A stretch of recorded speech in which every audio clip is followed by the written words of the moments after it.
Hi friends, welcome to episode 84. If you didn't see last week's episode, 83, quite easy to work that one out, isn't it? Quite logical. Go back and have a look at it because it was a momentous weekend and we managed to get this RT3461 moved forward by 6 feet. Now, no, that's not a lot. And people go, yeah, okay, then, do 6 miles and maybe that's a credit. But we haven't got a lot of space in the barn. But the fact that we were able to do it under its own power, I think is a really good sign for the future. There's still a long way to go before we can get this back out on the road. We've still got this repaneling to do. We've still got the windows to go back in. Now with the windows, the little handles on them, there's 5 of them on the lower deck, have all got become rather furry and horrible. So I'm going to send them away for chroming. Spoiler alert, £60 each, and it's going to take 6 weeks for them to turn them round. Yeah, that's quite a while. So with the post and all the rest of it, it's going to push us probably into September before I'm able to put those windows back in, which is a bit of a shame, and I really didn't calculate for that. But the handles are so grubby that I think it'll just be all that money we're spending on this thing to leave the handles and not put them back on properly. I think, yeah, it's a bit of a fool's errand. But anyway, this weekend the rubber has arrived from Baines. So thank you very much to Baines for sending me that rubber. I'm going to give it a try, see if it works. If it's okay, then I'm going to order up 100 feet of it, or 30 metres for those of you that live in metres land. Yeah, so I'm going to order up 100 feet, which is enough, I hope, for the lower deck. Last week, having moved the bus forward, part of that project was to get to the back of the bus, and I'm probably going to make a start on the back of the bus this weekend because I want to get those panels off, get them measured up, and then we'll do the order for all the side panels and all the rear panels at the same time. I think that's probably quite logical rather than do it in 2 little bits. And I'm going to make a start on dismantling that rather rotted wheel arch, which is just over the other side. So, stick with us. I'm going to go and put the kettle on. Yeah, let's see how we get on this weekend. Right, sorry about the rubbishy sound there. Time to get started. Normally I don't do and previously, but I thought I would this time. So I'll kick off with this anyway. I know I showed it at the intro, and if you saw it in last week's video, this is 3461 moving for the very first time in 35 years under her own power, which was really good. So thanks very much to Mark. It's Mark Davis, owner of RM158, who stuck his head round the door and immediately got sort of forced into this. Right, now having moved it, one of the things I need to do is I need to get these back wheels off. This is our ancient jack that we had given to us, I think. But there we are. It's a proper London Transport jack, actually, and it's as safe as houses. So it's a really good bit of kit. So I need to get that wheel off. So I'm going to position this under the bus. I shall skip most of this because it does take a bit of time. I'm going to check with the old lamp and everything that I'm actually on the spring. Right, now, having jacked it up, having got the wheel nuts off, it's now time to remove the wheel. This jazzy little thing, Mark saw me struggling with the tyres years ago when I was quite young. I could bounce these things around the workshop without any trouble whatsoever. But now I do find them, they're very heavy and very awkward. So I got this little thing so I can roll the wheel out the way. So that's the wheels coming off. You might be surprised, but I do like to clean things. First time I think I've taken those tyres off or those wheels off. So I wanted to give this area a bit of a clean before I worked on it. I do hate working in caked in mud and crap. So yeah, this stuff here is just basically a heavy degreaser. So I've sprayed that on it, and then I get the jet wash out and jet wash it all off. So that was last week's excitement, and I know I didn't include it in the video because I got carried away with actually moving it forward. But this is its new home now in the yard, in the workshop. So yeah, and I'm going to do that area that's in centre of shore. I need to replace all that wood around there. We have a bit of a problem. Apparently people on YouTube like problems. I don't know why it is. I mean, people watch videos and say, oh, it all went wrong. But anyway, yeah, I've got a bit of a problem with that wood. There isn't any available. It needs to be made. I've got a copy for the other side, but I haven't got. Yeah, I haven't got that bit. So anyway, we're gonna have to make it. So my brother's gonna get a phone call from me at some point in the week, asked if he can actually remanufacture it for me. So anyway, there I'm cleaning off the inside wheel arch, ready to make a start on that at some point in the near future. Right, this is a little job that was a hangover from last week. These little bolts hadn't arrived. I ordered these up and eventually they arrived, so thank you very much. And it was time to put these back on. I'd used some of the old bolts just to make sure the framework was in the right place.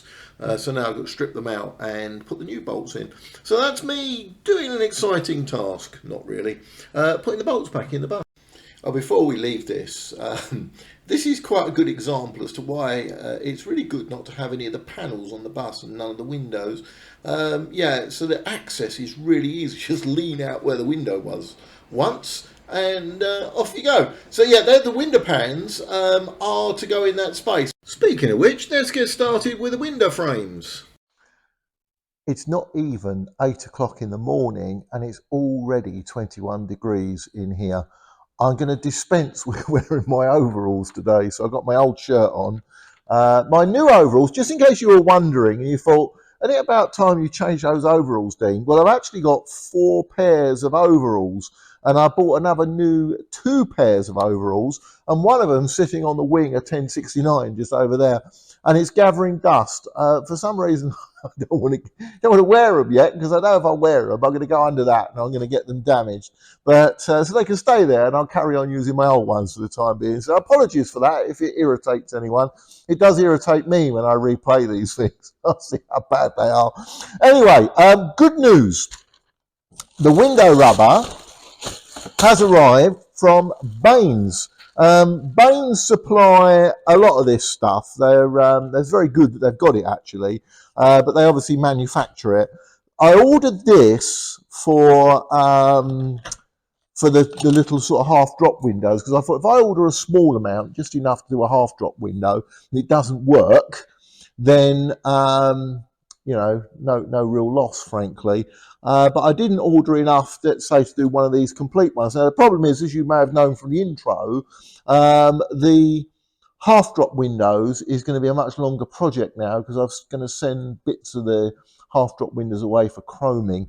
So that's going to put a real delay on us. But these windows are okay if we make them up. We can put them back in the bus, possibly. I don't know if this is enough rubber to go all around here. If the test experiment works, then I can then order up this rubber from Baines. But if it doesn't work, then we're back to square one, unfortunately. So right, I think I'll make a start on this. But before we do that, we need to clean some glass. This is the glass that sat inside the RT for years. Yeah, this is one of the offside panes of glass. There are actually 2 like this on the offside and 2 like this on the near side. These ones I can do because obviously we're not waiting for the handles and all the rest of it. So I picked this one, gave it a bit of a clean, and they do scrub up really nicely. So once that's done, we can get on with the process of building this window frame back up again. Right, so the first thing I needed to do was to check that it was indeed the right rubber for this glass. I had actually spent ages cleaning these glasses. This is one of 2 that I did. A third one had loads of scratches on it, so it's a job in progress. But this is an original sheet of glass. Now, the rubber is a little bit on the wide side for the actual sheet of glass. It's the actual thickness of the glass is thinner. I think you might find that RT glass actually got thicker over the years. We tried to get some glass manufactured for the windscreen, and our friends at PSV Glass went, hang on a minute, that's the wrong size thickness. And I said, no, it's not. It's definitely the right thickness. So anyway, they were trying to make it in a thicker sheet of glass, and I refused. I said, no, you've got to make it nice. You've got to make it in the original size. So yeah, I think this rubber is possibly designed for a slightly thicker sheet of glass like that, maybe on a Root Master possibly. So anyway, apologies for this being slightly out of shot, but what I'm trying to do is to get this rubber to go right the way around the frame, and then measure it and cut it to size. I was really pleasantly surprised. Remember I mentioned about a margin? That margin was absolutely perfect for this, and it left me with a very small amount extra. Now what I'd done was I knew I couldn't get this tight round the glass, and I thought when it goes into the frame, it's going to compress that down a little bit. So I decided in my infinite wisdom to actually cut the rubber about 1 centimetre longer than it needed to be, with the intention that it'll put the whole thing under compression. That was going to be a bit of a mistake later on, because I had, as you can see, look, you can see a little bit too much on there, but by the time I'd cut it with that extra sort of 1 centimetre or half an inch or whatever, I had thought it was going to work, but it didn't. When it went in the frame, a little problem occurred. Right, so this is the rubber now fitted around the glass, and having cut down what I don't need at the far end, you will notice maybe just about that there is no gap in that rubber. I have taped down one end of the rubber so as to try and get it to stay in place, because obviously I have a tendency just to whiz off at one end. So this is the frame, and I'm going to try various techniques of getting the glass in. I know what's supposed to be done. It goes in from the outside, so what you're looking at is the inside. There's a lip that I'm looking at there, which holds the Rexine panel in. It sort of lips over the Rexine panel.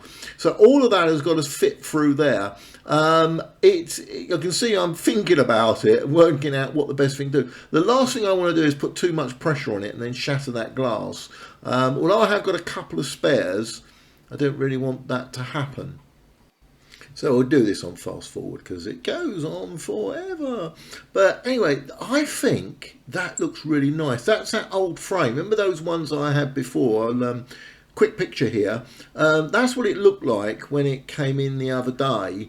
I have primed it and sprayed it with green, and that spraying with green was only done a few days ago, and I was a bit worried I was going to actually sort of damage it. But anyway, that's come up really nice, that window now. I'm quite pleased with that.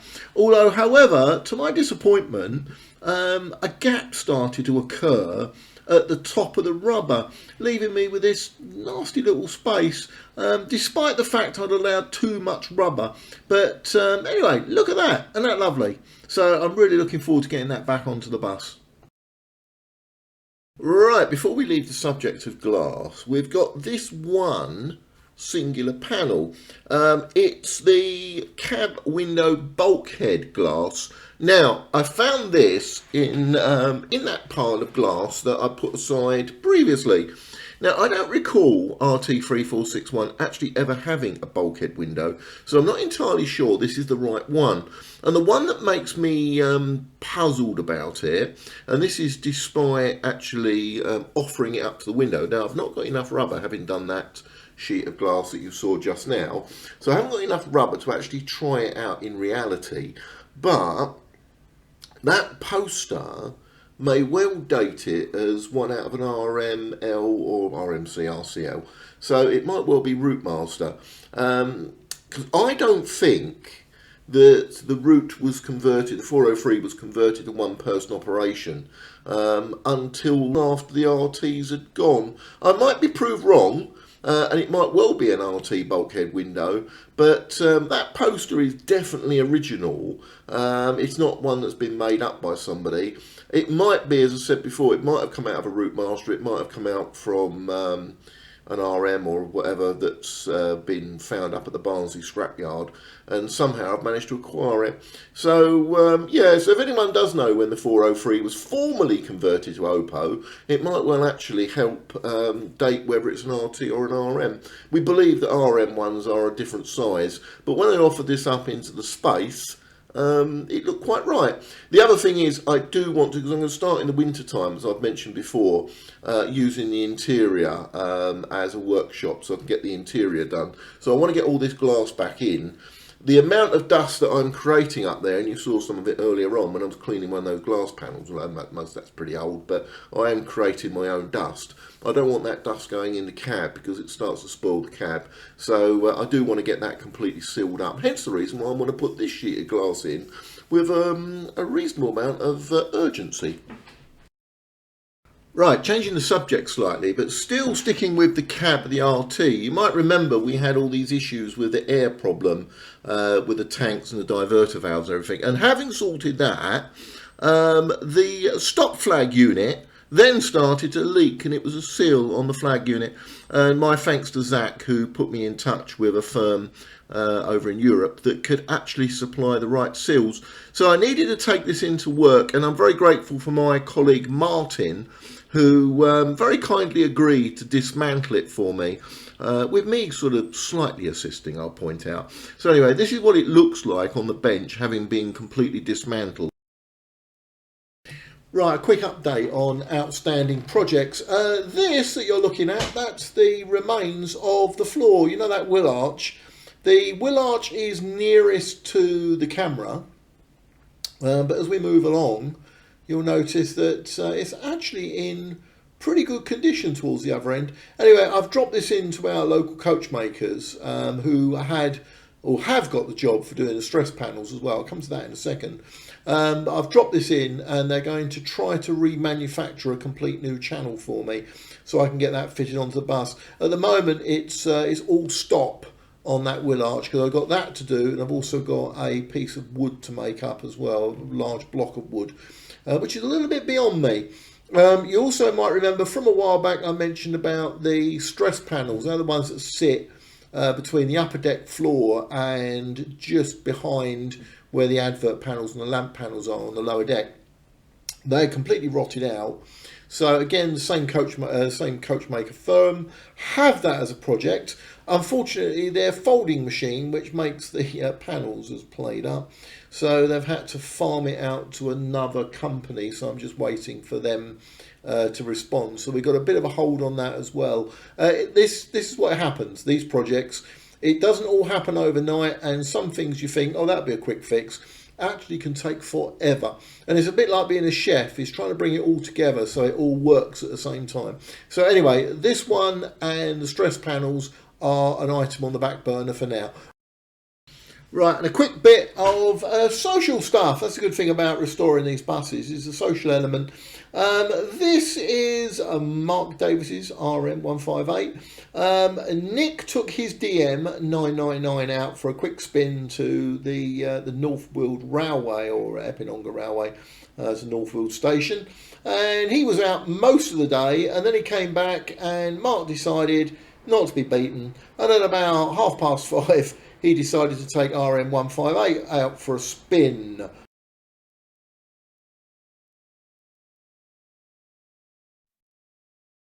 It's Sunday morning, it's early, it's just past 6 o'clock.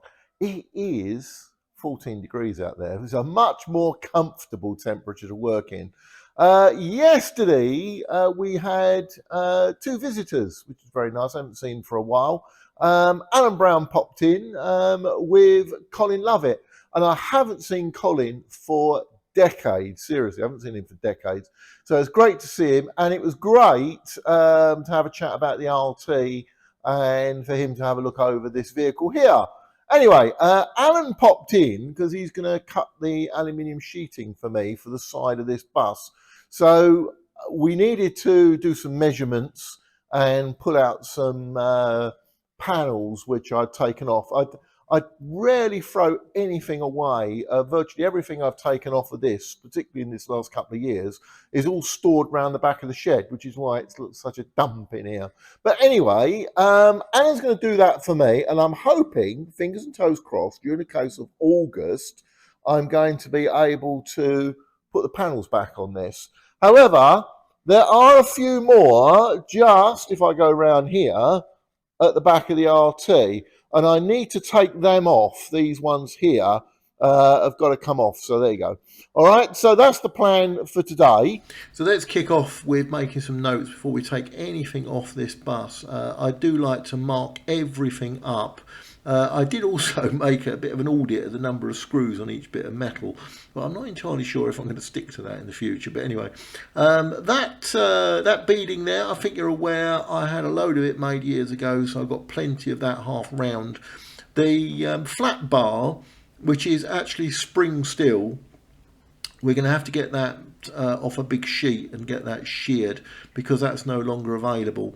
The intention is that I'm going to, during the course of Sunday, as you noticed from the first bit, is I'm going to remove all these panels at the back and see how good or bad the woodwork is behind here. I try to be as least destructive as I possibly can. I'm using a hammer and a special screwdriver to knock the paint out of the screw heads. Unfortunately, as I was to discover, all of these screws have pretty much turned to nails, so you couldn't use sort of traditional means of unscrewing them to take them off the panel. So I ended up having to use the power drill.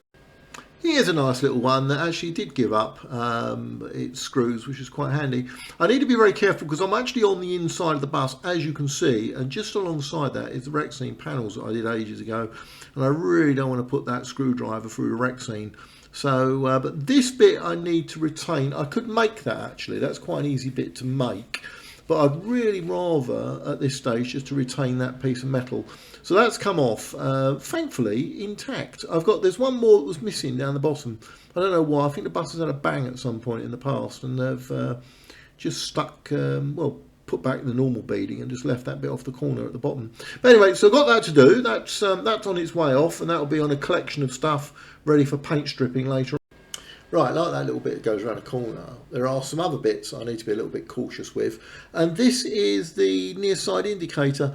These were a later fitment. They weren't fitted originally to RTs. And in all honesty, despite the elegancy of these vehicles, this is sort of a bit of a industrial add-on. No skill whatsoever, just a nasty old bit of metal and a bit of plastic inside it. So completely different to the rest of the RT. What they did was on the offside, if you have a look on an RT and an RF, you'll see it has a double arrow, and the idea is that when the bus was indicating left, the arrow on the left hand side would illuminate. And obviously if it's turning right, the arrow on the right hand side will illuminate. The problem with that was if you were, say, I don't know, 30, 40 feet behind the vehicle, you wouldn't be able to notice the nicety of the fact that the thing that was flashing and a little arrow pointing to the left. So you'd easily assume that a bus turning left is actually turning right. So so that idea I think was very quickly dispensed with. And then they fitted these horrid things.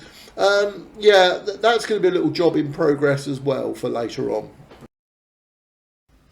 Right, so we're almost ready now to start taking that panel off. There's that lamp unit I told you about. You can see the left arrow and the right arrow, and you can also see where I've taken the unit off on the other side, that grotty little piece of metal that was there.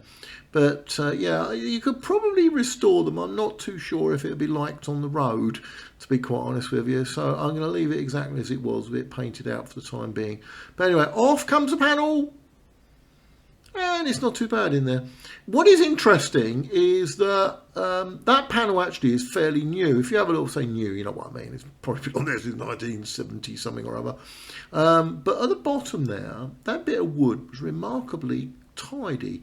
I think it looks like someone's replaced it at some point, and it does look like softwood as well. So that might have to be replaced. I kind of decided it wasn't worth being gentle with this panel, so I decided to get the small crowbar out and prise it off, because there's little screws that hold it in. They didn't want these things to come off. You could take all the beading off an RT and it would quite merrily sit there. Right, so I'll put this on fast forward because it just goes on forever. Unfortunately, me undoing these putting these screws out. The intention being is once I've got that off, it's going to act as a pattern for Alan Brown. Although I was about to find, to my disappointment, there's a little lip just underneath where the light unit was, the rear lights. And there was about 3 or 4 screws stuck up in the corner there, which is why the panel wouldn't come off. So yeah, a frustrating little job, but eventually with some persuasion I managed to get the whole thing off, although I don't think I filmed it. Right, so this is what it looks like with that panel finally removed. Now that's not bad really. Obviously it didn't come complete with a hammer and a screwdriver. They're things I just put there. So the screws, where I prized off that original panel, I've still got to get the screw heads out. So the easiest way of doing it is just to get the angle grinder out and just grind the damn things out. So that's it. But like I say, that woodwork isn't too bad. The bit at the bottom, just right the way down the far end there, is a little bit suspicious. I think at some point she's had a bit of a whack at the back end and they've replaced some of the wood. They haven't done this bit, the stuff in the middle core, but they have replaced quite a lot there. And if you have a look at that bit from the staircase that runs down, that looks in really good condition. So yeah, thankfully someone's whacked it out the back and fixed it, and it's given me some good wood to work with. So yeah, every cloud has a silver lining, as they say. Right, so that's it. I think we're finished now. I will get on with all the other things I need to do this week, and I look forward to getting back down the barn next weekend and producing another one of these videos. And oh, a good thing, all the kids are off at school, so so I have a lot more time to spend down the barn. Anyway, thanks very much for watching, and look forward to seeing you next time.